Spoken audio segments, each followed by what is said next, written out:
I know that she has suffered abuse, but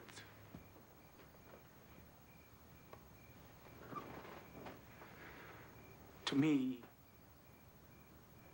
you know what it looks like to me. It looks like evil. And I don't know that you treat evil, and I don't know that you can. Even the person who wrote that book isn't sure. She's just 7. The book said a child of 7 can still be helped. Maybe. Okay, she's innocent on one hand and she's evil on the other. I mean, how about some balance here? Come on, Jill. No, I mean, what do you want to do? Just throw her away? I never said that. You're a minister of the gospel, Rob. Don't you beat me up with religion. Okay? I believe in redemption. I do. But she's tried to kill twice.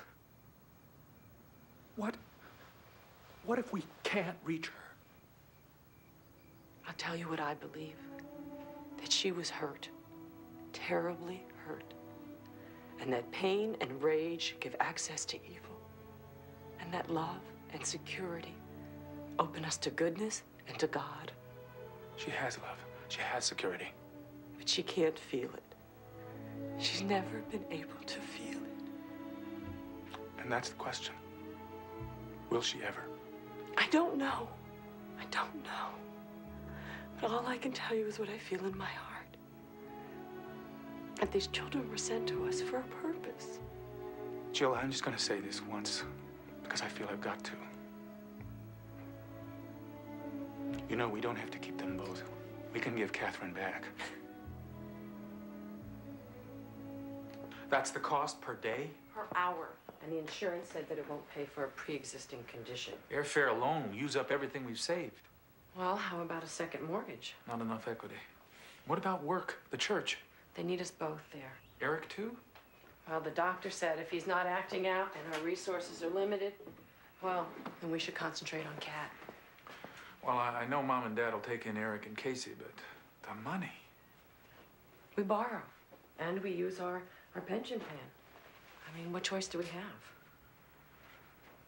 None.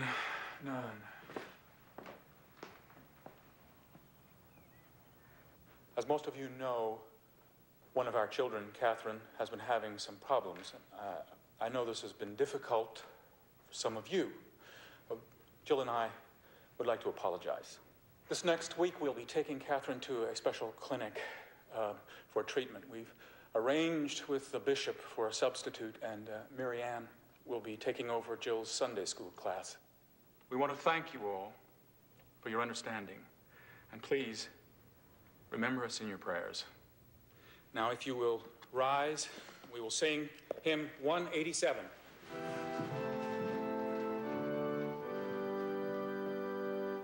Faith of our fathers living still, in spite of dungeon, fire, and sword. Oh, how our hearts beat high with joy whene'er we hear that glorious. Catherine. Such a pretty name. Is that what you want me to call you? Or Kat? Just Catherine. Okay, Catherine. I'm Dr. Myers. How are you feeling? A bit nervous? Don't worry, I'm not going to hurt you. I'm just going to ask you a few questions, okay? Did you do these drawings? Okay. Let me ask you something. Are you a happy little girl? You like your new home? How about your mommy and your daddy? How about your brother Eric? How about school? You have friends at school? Yeah? Well, good. Good. Sounds like you are a happy girl. Mm-hmm. Except sometimes Mommy gets mad at me. Oh, she does. What for? Oh, you know, when I don't say my prayers or when I tease Eric. But then everything's okay? It's all fine again? Yeah? I must say I'm disappointed. I was looking so forward to meeting you, Now I'm surprised. School says that you're a terrific little student, you're a good reader. I am. Really? Your parents say such interesting things about you, but I don't know, now that we've talked, I find you're a really ordinary little girl. I don't think we have much more to say to each other.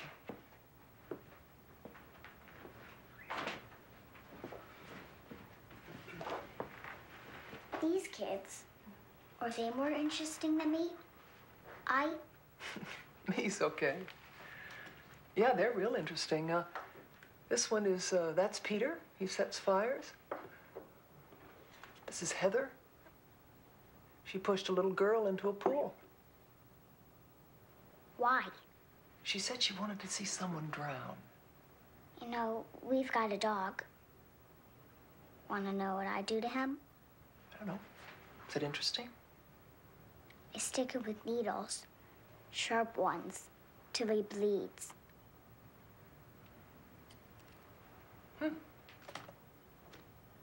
Did they tell you about Eric? You mean like when you hit his head on the floor? I pushed him and smashed his head and smashed it and smashed it and smashed it.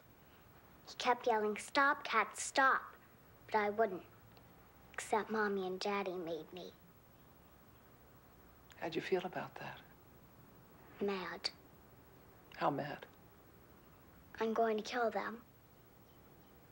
How are you going to do that? Stab them with a knife at night. I like night because it's dark and I don't like them to see me do it. But they'll feel me do it. You are certainly not an ordinary little girl. I'm not? Ordinary little girls don't want to kill their parents. They don't?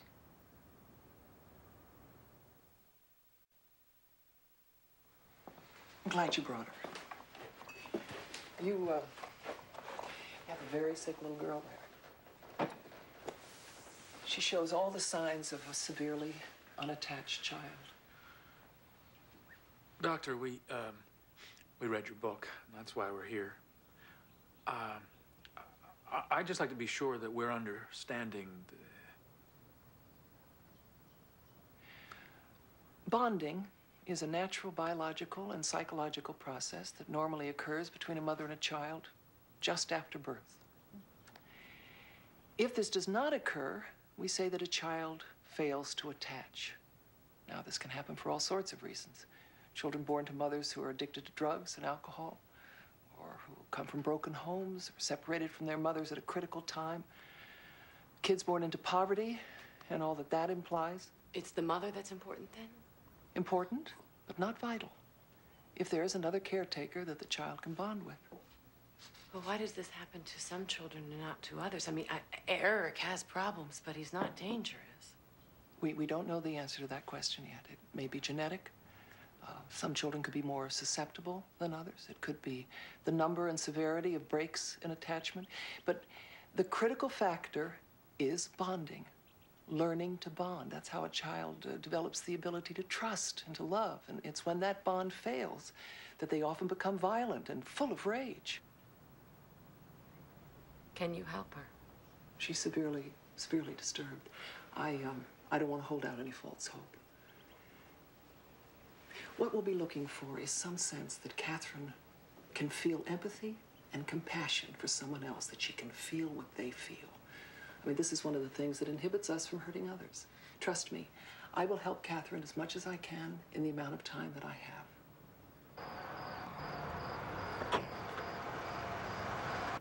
Come on.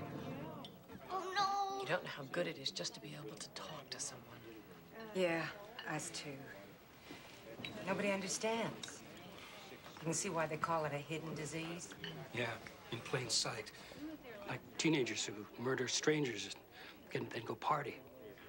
Or corporate executives that steal millions. I meant the professionals. So cold. They're blind. All you gotta do is look around.